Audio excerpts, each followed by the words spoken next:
abracadabra. Oh, I'm so sorry. Unfortunately, Sherrie doesn't appear to be here today. I don't know where she is or what's happening, but we have another guest, don't we, Debbie? Yes, we do. We have Linda Lusardi, Linda Lucida, Lucinda. Let's just start again, darling. Here we go. It is Monday after all. I need to start again. I think it's perfect that her name comes backwards, forwards. What was the other name you said you were? Lucinda who? Linda Cascardi. Linda Cascardi. That's it. I think like that name suits you better. Linda Cascardi. Yeah, and I think that Linda, she casts spells with Harriet's as well, but Linda goes around with her little pliers cutting people's in. Oh, she's done it again. Yeah. So Sherrie is filming today, and we have the lovely Lucinda Cascardi as well. Do you know, I like that because I don't know what's happened to Sherrie's Wi-Fi. I know, it's so strange, isn't it? What with that and my magic spells, it's a huge mystery. But anyway, moving on. Well, I just sit in my bedroom and I just wait and hope that Sherrie doesn't come on, because I just wait to come on Wonderbirds. Are you on the starting blocks every day, darling? Every day I sit here ready. I think, oh, they haven't called. They haven't called. What am I going to do today? So upsetting. That song, let it please be him. Oh dear God, it must be him. It must be them, or I shall die. That's it. Do we have an off switch for Debbie at all? Yes, I know. Can we please tell us about the glasses? Yes, we have got some very, very exciting news. And I don't know what's happened today. I think this spell you put on us actually has made us speak very differently suddenly, with accents and strange sort of intonations. Anyway, no, I can only back apologise to normality, darling. Back to normality. Glasses Direct, who are brilliant, as we all know, because we're all raving about them.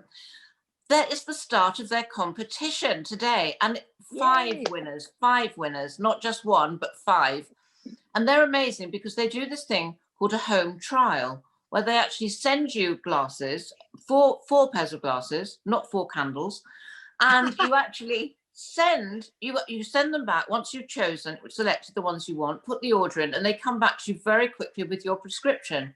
Also, they have fabulous designer labels. They have ordinary but lovely stylish glasses. So now is the time to make the most of this fabulous competition, and it's going to be live just after this show. Yes. We'll all have to enter, of course. Oh yes. And we enter. All the information is going to be on our website, obviously. Absolutely. Well, you said 5 winners. That's us 4 and Sherrie. Of course. Yes, that's it. So actually, if we ever find her again, it's fixed. Yes. So the thing is, everybody, don't enter, because if you do, you'll win, and we want to win. And if only 5 of us enter, then 5 of us will win. Yes. Yeah, I don't think Glasses Direct are going to be too thrilled with that suggestion, Debbie. So everyone, will you please enter the competition and you'll win the prize? Go! Yes, please. So now, tell us about our guest. Tell us about our guest today. No, I don't want to. I want to tell you about something else. I'm feeling very naughty today. I'm in a very naughty mood. I don't know why, what's happened to me, but I'm feeling that. Actually, I will tell you about our guest. Today, we have a graphologist, a handwriting expert, who's got all our handwriting and is going to tell us all about ourselves. But the thing is, she doesn't know which one of us has written anything. So it's really going to be very exciting. And her name is Emma Bache. Hi, Emma. Hey, welcome Emma. It's so exciting that you're here and you're going to diagnose our handwriting, and you don't know whose is whose. I don't. No, I don't. So shall I start? Yes, please. Yeah. It's incredibly exciting. Can you see this one? Yes. Okay, yes. So whose that is? But they are they're very sensual. They're very sensual. They're very sexual. They're very intuitive. And they like the good things in life, and they can be quite stubborn. They're very maternal. We've got these long lower zone loops here. They want to look after other people, not necessarily children, but they're the sort of person that people would go to for help and advice and support and whatever. When they wrote this, they were very upbeat. They're a very good communicator, but they can get a little bit stubborn about things. Despite everything I've just said, they do like to have their own way. Okay. Right. So, Shall we reveal who the person is first of all, or wait till Or should we do it when she's finished? we do it when Yes. yeah, okay. So the next one, which is Yeah. quite a big contrast there. This person is very sensitive, very sensitive to criticism, but also very sensitive to other people's feelings, and very empathetic, very intuitive. But they've got a bit of a little bit of a temper here. They're nobody's fool. They know how to look after themselves, and they're very forward thinking. There's a few phallic symbols here, which doesn't mean that they're thinking about cock all the time, but just some of the time. Just rather a lot of the time. This will be fascinating to find out who this is. Can you put it closer, darling? Because I can't see. I think I can guess from the but actually, the way they look, the way things look, is quite important to them. But anyway, sensitive. Now this next person here, can we see that? Can you see these really great long lower zones here? These loops a little bit out of proportion, also tangling of lines. Very big personality, lots of emotion going on. Again, little ticks, angles here, can be irritated quite easily, a little bit of a temper, despite the sort of curlicues here. So they can come across as somebody who's very relaxed, very much enjoys being in front of the camera. But if you cross them, they will, they'll deal with it in their own way. Could be me, really. Right, this next person here, we all see that. They are much more controlled, actually, than the other girls so far. And it's a very even, very regular. They're very even-tempered, and they're very much more logical, perhaps, than the other people here. There's a little bit of repression within the personality. They can doubt themselves a little bit, but they're very, they're very well balanced, very even tempered. Now I've saved the best to last, at least I think I have. Well, when I say the best, okay, so I don't know whose this is, and I'm going to see if anybody, your faces are like, right, I don't know what the hell's going on here, but this is quite tangled. This is quite sort of in your face. There's a lot of loops and sort of this person is saying, look at me, I want to be noticed. I'm very much the show woman, if you like, but I'm not so interested in detail, and I'm not so interested in all the boring stuff, and somebody else can deal with that. They're a good communicator, but they can get confused about things. They want to be involved with absolutely everything that's going on, and so they have like a fear of missing out. And they sort of need to calm down a little bit sometimes. Do you have any idea who any of us, would you like to make a guess? Good question. I don't know. That's very fair, because I don't know you very well. So it's and remember that I'm looking at how you really are, not your persona. Yeah. So I think you should reveal who you are. Whose is this, first of all? That's me, and I'm also dyslexic. So I think when you say I don't care about detail, I think that's probably a dyslexic spelling issue. No. I found most of it quite offensive, to be honest, but I'll let it go. I don't bear a grudge. Clearly, hang on, I haven't finished. Obviously, clearly, I don't think about cock at all, as you've kindly mentioned. Other people do, and that will be fascinating. Yes, mostly dyslexic, shamed at school. My father wrote in copperplate, and in my early 20s, I wanted to write copperplate writing because it was so beautiful. And that was my intention. I don't know if I'm a showwoman. I've been acting for 40 years, and that is my job. And I brought up my kids on my own doing that. So I'm very honored to do it and be part of this community. And so I don't get very upset about, except slightly at this moment. But luckily I can do spells, so no pressure. And thank you for telling me to calm down. And I will. I'll have some more tea. Thank you. Bye. I'm not interested in spelling, by the way. I'm not interested in grammar. No, I'm talking about, you said it's confused, and I think if that's confused, it's because I'm dyslexic. Anyway, I've said all I'm going to say. Thank you so much. Moving on. Of course, I am the cock one. I had to be, didn't I, really? Oh, okay. You did. Yeah. I kind of thought that. We are. Yeah.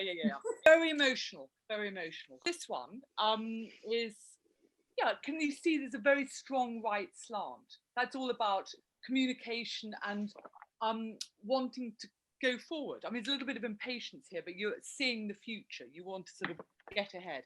Can you see that it's not all connected? Can you see that there are disconnections between letters? Yeah. To do with intuition. So especially Harriet is sort of more logical about things, but you sort of grab ideas and thoughts from nowhere, and that's how you operate. We don't know whose this is, though, do we? This is me. This is all you. This is Dick. So yes, it's to do with you can understand other people really well because of your intuition. You just like pick up on vibes and feelings. Yeah. And yes, and I do. And thinking about penises most of the time. You said. Well, no, not most of the time. Just a little bit of the time. This I was joking about cock really, because when it's a phallic symbol, so people assume it's all about cock.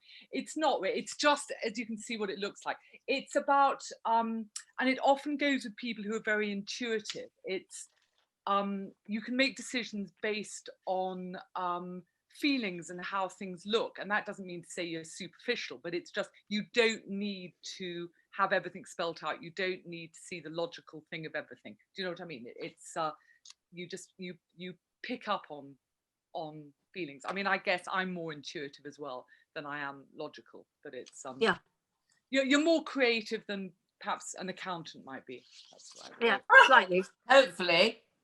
That doesn't take much, I wouldn't have thought, but anyway. This one, I can't remember who. That's Steve. Can you see that in my book I talk about a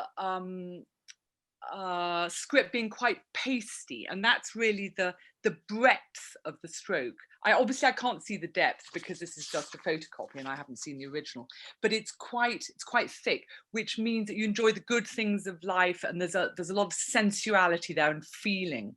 And the sexy bit. There's a lot of sexy bit in the way I know, I'm thrilled. Feel and taste and look and smell is important. Yeah, good food. A good food. Yeah. Food. Yeah. It's a good. Nice wine. Nice, wine. Nice everything. Yeah. Feelings and yes, enjoyment, and if I can, and enjoyment of life.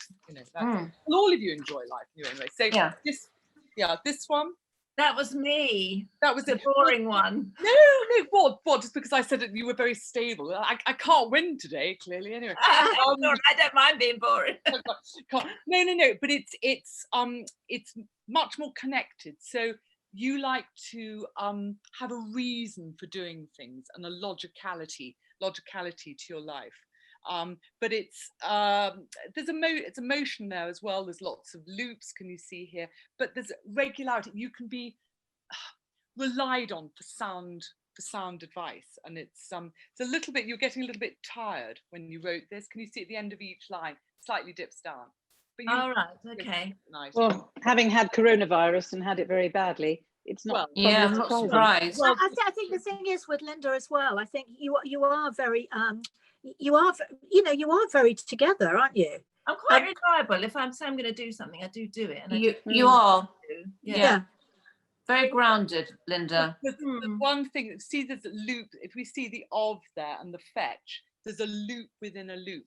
There's a although you're a great communicator, there's a side to you also that likes to keep things to yourself. You can be quite introspective, a little bit secretive at times. Ooh, good. I like it. And this is like the big emotion. See the big loops, those big loads. That's about the nurturing and the mother figure. And sometimes people with this as well. That's Sherrie. Yeah, had a strong connection with their mother, and now Oh, she's gone. Sometimes it's just looking after other people. Sherrie's got that with her daughter, hasn't she? She has, very much Yes, so. They're very lovely, so. close, beautiful. Yeah. So we'd love to ask you some questions now. I would love to know whether you have ever worked with the police or not, or MI5 with your detective work with writing. Well, it's a question I'm often asked. The police, yes and no. I've worked for security companies, so I work quite a lot before the police get involved. By the time the police are quite conservative with a small c, but I've worked for detectives, yes. MI5 and MI6. To be honest, I'm not quite sure I've worked with them or not. No, okay. Also, Emma, can I just answer? Yes, Emma, can I just say that I'm fascinated by the whole thing, because very few people on this planet do what you do. No. And I want to know, how did that happen for you? I mean, what was the thing that attracted you to do this? And it's an amazing skill to have, and obviously a very sort of, well, it's important in lots of ways, because, and as I said, you know, it can be fun, but also it's interesting. Well, at the very beginning, I had a sort of slightly odd upbringing, maybe, where there were lots of things hidden from me, a little bit of secrets and lies that going on. And I was always nosy, and I was always rooting around, and I was always trying to find why certain things were in my life. And I remember coming across diaries written with handwriting and everything else, and I thought that wasn't the main. I didn't think, oh, look at this writing. I was just thinking, does this writing mean anything? And I started my career doing something which I was entirely hopeless at. I was working for a financial company, and I'm not good with detail. Well, I'm good with detailed handwriting, but I'm not good with figures, and I just get sort of bored. I'm more interested in people. And a friend of mine said, I'm doing a graphology workshop. Would you like to come and join me? And I knew what it was, but I was completely ignorant about how it worked. So I went along, I got completely hooked. And so then that was the beginning of a 3-year course. And then I started off working as an entertainer for parties and everything else. I used to be married to a photographer, so that helped with that business. And then I started to write for the newspapers and magazines about celebrities. And then I got into recruitment. So I do a bit of everything, really. So I help companies find the right person for the job. And I'm doing that quite a lot, even in this, in these crazy times. I'm still fortunately doing that. And that's wonderful. And then I do a bit of. Go on, Linda. And have you managed to make a living out of doing? Well, just really hard work, to be honest. I mean, I'm self-employed, and I am the business, you know. So it's not really, I can't really allow other people to do what I do, because I also do a lot of after dinner speaking and TV work, and so sort of people want to hear, you know, that it's me, that I'm doing it. So I don't use machines or anything. You've got a book out, haven't you? Yes, my book. Which happens to be here. It came out 2 years ago. It's called Reading Between the Lines, and it's not a huge sort of academic tome. It's for everybody. It's for the family to look at their own writing, look at their family and friends' writing, and have a bit of fun, but also learn a little bit about themselves.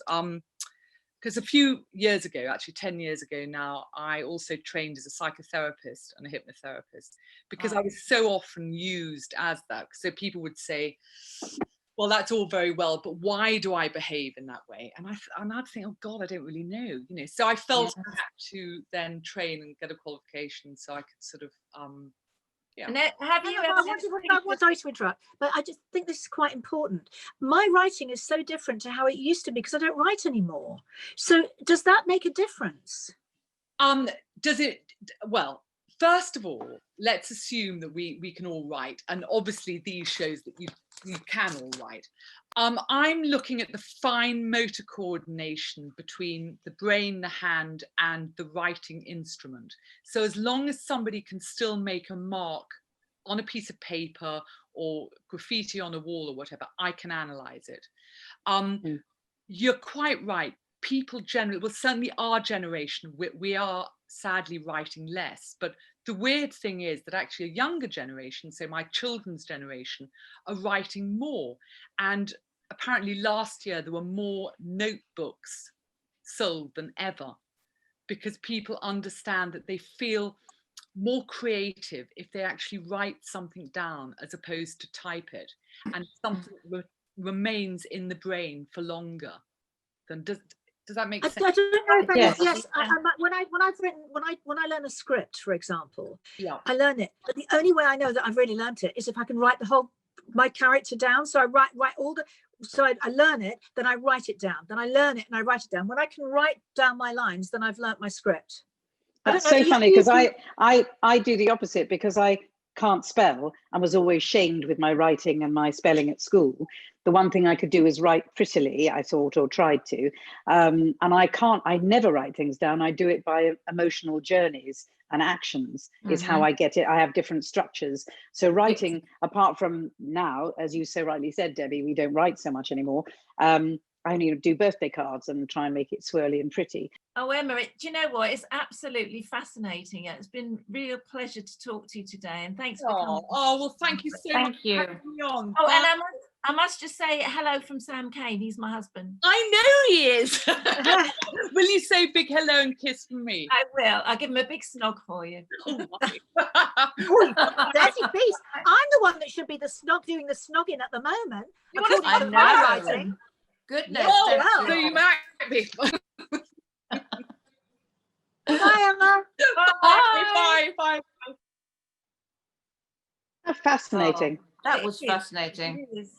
And like you said, my Debbie, my writing changes with my mood. Sometimes I go this way, Yes. sometimes it's that way. So she can obviously pick up on how you were when you actually wrote the piece, because she said Yeah. And I think that's very interesting, Harriet, because that's why I said about not writing a lot, because we don't write anymore. And so now I start writing sometimes, and I think, what on earth is that? Because it doesn't even look like my writing. And I think it's very interesting, that she did say that our generation are the people that aren't writing the most, and the younger ones are. And Harriet, absolutely. I'm also dyslexic, and Are you? Yeah. I felt it at school, and I never forget one time when they used to go around the class and you'd read each paragraph, and then they go, the panic trying to read ahead. No, I would try to jump forward, Me too. Try and get where I'd start. And I remember that there was a word at the beginning of the paragraph and I didn't know what it said. So I didn't say anything. And in those days, you used to get hit. I got hit by the teacher. They said, wow. They didn't know. There was so much shame. Dyslexia has so much shame. I was stupid or lazy. And that's why making my writing pretty like my dad's was so important to me, because I got the spelling wrong all the time. But it was fascinating. Yes. I think the only thing I was ever good at was English and reading. That was the only thing I was ever good at. And then what is very interesting about education is if you're good at English, you're good at everything. And that's quite sad, really, because people think because you're good at English and you're good at reading that you actually are good at, because then you're good at history because you can read everything. And so people that are dyslexic have a huge problem because, with people like me, and I'm so lucky to have had that. And of course, at the time, you don't realize that. It's not because I was brighter than anybody else. It was because I could read very well. Yeah. And that, it's such a benefit. And I'm so sad for you guys. Dyslexia is horrendous. And I didn't even know what the word meant until I was in my 20s. Nobody did. I think it's amazing though, because you have other life skills that I work internationally with women in a company that I have. I teach at all the big drama schools. It hasn't stopped me at all. And I don't have an exam to my name. So ultimately, we're all doing the same job and we're all doing our stuff. Thank God we're in the arts because we can be creative and you're not judged on whether you spell something correctly. And the irony is that we're all still doing things all the time. But you were measured in school by your spelling ability. And that was hard. And exams as well, end of term exams, GCSEs. And a friend of mine, he's made millions and he's done incredibly well. And he had a terrible childhood, never passed an exam, left school before his GCSEs because his parents couldn't afford to, put him through school. and he's done really well. So it just doesn't sort of measure, does it? I Doesn't love add your up. top, Dee. Thank you, darling. I've got to tell you, box two. Now, box two have sent me these, and I must say, I love this jumper. I've got several things I love. Oh, It's they're very gorgeous. big because it box two do for plus size women. And actually, I used to be very big, but I've lost loads of weight. But I put it on, and I love this because it's off the shoulder, lovely material. But it's the new colour. You know, the sort of olive green. Yeah, thank you. I love it. Great for the winter. Love a sloppy jumper in the winter. Yeah, it's so cozy, but also very stylish. So box two, thank you. Brilliant. And yes, box two. Where is mine? They'll send it all of us. And they're also going to be running a competition soon too. So watch out, everyone, and look at their new catalogue. It's really brilliant. Oh, amazing. So what's happening on Wednesday? Oh, yes. Oh, my goodness. Wednesday is exciting. We have Tim Benting coming in, and Tim Benting plays David Archer in The Archers. Okay. So we're going to have an Archers kind of special, I think. I'm going to ask him if he can bring some pictures and stuff. So it's really good. He's been in The Archers, I think, for 45 years. So it's very exciting talking to him. Yeah, I know. The Archers are the longest running soap ever in the universe. Yeah, it's amazing. Wow, amazing. So exciting. So nice. Sorry, I have to tell you, my partner about 15 years ago, because I was such a big Archers fan and still am, and I remember it like 45 years ago when I was a kid-ish, listening to it, and it's amazing because if you don't listen for a few years, you can go back in and get back into it immediately. You know what I mean? And he actually bought me for one of my Christmas presents. He actually subscribed to the fan club for me. That's how big a fan I am. How exciting! I can't believe it. I've never ever heard it. Amazing. Really? You have to. Well, you'll have to listen, darling. I will. Yes, I will. Unless Sherry's not back on Wednesday and you fly back into the nest as usual. Oh, she's got my spells. I'll see how my spells go. Ready. Bye, darlings. Anyway, thank you. Thank you, Linda. Thank you. Have a lovely day, everybody, and we'll see you on Wednesday. Bye. Bye.